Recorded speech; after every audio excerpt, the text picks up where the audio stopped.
Bonjour à tous et bienvenue sur la chaîne YouTube de la médiathèque des Avenières. Chose promise, chose due, la présentation publique de la rentrée littéraire a eu lieu, je peux donc maintenant librement vous parler sur la chaîne de mes choix pour cette rentrée littéraire.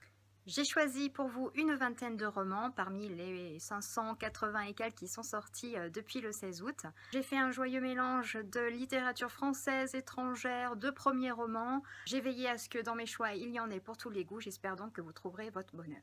Je vous rassure tout de suite, je ne vais pas évoquer la vingtaine de romans en une seule vidéo. Ah ben non, une vingtaine de romans, la vidéo durera 1 heure. Le but c'est quand même de vous donner envie de lire, non? Je propose donc d'évoquer avec vous la rentrée littéraire en 3 vidéos. La première aujourd'hui, je vous parlerai de mes choix pour la littérature française. J'évoquerai dans une deuxième vidéo les premiers romans et enfin dans une dernière vidéo, les romans étrangers. Je commence avec le roman de Jean-Luc Seigle, La femme à la mobilette aux éditions Flammarion. Reine est le principal personnage de ce roman. C'est une femme qui a 3 enfants et qui a énormément de mal à joindre les deux bouts, jusqu'au jour où une mobilette bleue semble vouloir changer le destin de la famille. Le deuxième roman, je l'évoquerai assez rapidement, c'est celui de Philippe Besson, un personnage de roman aux éditions Julliard. Ce roman, vous en avez certainement déjà beaucoup entendu parler dans les médias, donc je ne vais pas m'étendre dessus. Philippe Besson évoque son amitié avec notre président Emmanuel Macron et évoque dans ce roman plutôt l'homme que le personnage politique, même si vous comprendrez bien que les deux sont liés. Le troisième roman, c'est celui de Sophie Fontanelle, Une apparition aux éditions Robert Laffont. C'est un livre un peu plus léger, quoique assez féministe, dans lequel Sophie Fontanelle nous raconte comment une femme à 53 ans fait le choix d'arrêter de se colorer les cheveux et de se laisser pousser les cheveux blancs. Je poursuis avec un auteur que je sais vous aimez particulièrement.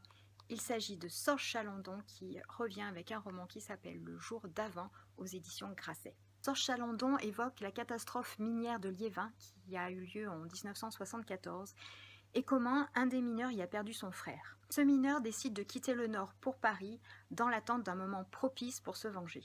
Le roman suivant est celui de Delphine Coulin, Une fille dans la jungle aux éditions Grasset. Dans ce roman hyper réaliste, elle évoque le destin de 6 migrants arrivés en France à la jungle de Calais en attente de pouvoir rejoindre l'Angleterre. Je poursuis avec le roman d'Olivier Guèze, La disparition de Joseph Mengele, qui évoque la fuite d'un dignitaire nazi, donc Joseph Mengele, suite à l'effondrement du Troisième Reich. Bon, ça vous avez remarqué, c'est une feuille de papier, mais ma collègue n'avait pas fini de le lire. Le roman suivant, c'est celui d'Alice Zeniter, L'art de perdre aux éditions Flammarion. Dans ce roman, elle nous raconte une saga familiale qui démarre dans les années 30 en Algérie et qui se poursuit jusqu'à nos jours et qui nous est racontée par Naïma, la 3e génération de cette famille.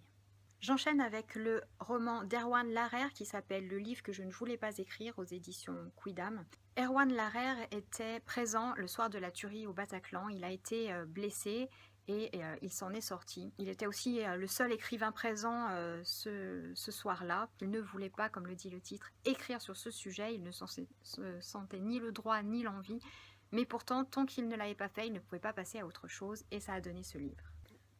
Voici le dernier roman de Franck Bouise qui s'appelle Glaise aux éditions de la Manufacture des Livres. Nous sommes en août 14 dans une petite campagne française et les hommes sont partis au front. Dans la famille Landry, on a le jeune garçon Victor qui a 15 ans qui lui est resté avec sa mère pour l'aider dans les tâches quotidiennes. Son voisin, le vieux Valette, lui, accueille sa belle-sœur Hélène et sa fille Marie qui sont venues se réfugier à la campagne. Et évidemment, l'arrivée de ces deux femmes va bouleverser un peu la vie du village. La transition était toute trouvée avec le roman d'Aurélien Delceau qui s'appelle Sanglier aux éditions Albin Michel, puisque lui aussi se passe dans les campagnes françaises et lui aussi il donne la parole à ces gens dont on n'entend pas assez souvent parler dans les romans. Sauf que celui-là, en plus, se situe juste à côté de chez nous, je vais y arriver, puisqu'il se situe entre l'Ain et l'Isère. C'est un roman très difficile à résumer, tant il est foisonnant, mais je peux déjà vous donner un peu quelques pistes. Donc nous sommes dans les Feuges, que j'ai situé plutôt dans l'Ain, pas très loin des Avenières. L'auteur nous raconte la vie de ses habitants. Donc on retrouve Goldschalk qui est l'artiste local. Il y a Grand P qui lui est la mémoire du village puisqu'il va bientôt fêter ses 100 ans et qu'il ne tarit pas d'histoire sur la commune. Il y a aussi Sylvain qui est venu s'installer là avec sa fille suite au décès de sa femme et qui tente de se monter en agriculteur bio. Il y a la famille Germain dont le père qu'on appelle le chef n'a pas la main leste avec ses enfants. Il y a encore voilà, pléthore de personnages pour donner vie et tous semblent voilà, vouloir dire qu'un monde est en train de se terminer et un nouveau est en train d'apparaître et que là nous sommes dans une espèce d'entre-deux qui ne sont pas très faciles à vivre. Et je vais terminer cette présentation des romans français par 3 romans qui ont pour thème la famille, qui était quand même un élément assez central de cette rentrée littéraire. Je poursuis donc avec le roman d'Hervé Letellier qui s'appelle Toutes les familles heureuses aux éditions Lattès. Hervé Letellier nous livre un roman apparemment autobiographique dans lequel il décortique les relations d'une famille dans lequel l'amour a peu de place. Donc pas de grands secrets, que de petits mensonges, des petites rancœurs, des petites jalousies, des petits trucs comme ça. Un livre qui aurait pu nous faire pleurer mais qui est tristement jubilatoire.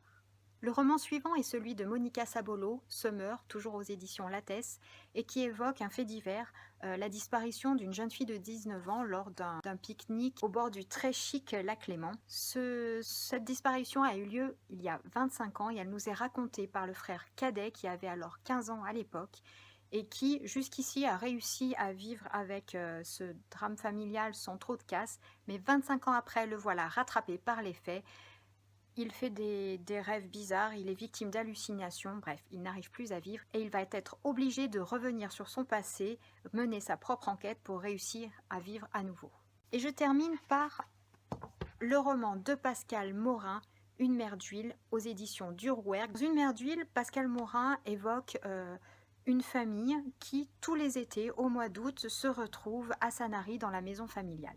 Cette famille est vraiment réduite à sa plus simple expression puisqu'on retrouve Daniel, la grand-mère, âgée de 74 ans, son fils Pierre-Marie, qui a 50 ans, qui est divorcé, et son petit-fils Arthur, qui prépare son entrée à Maths P.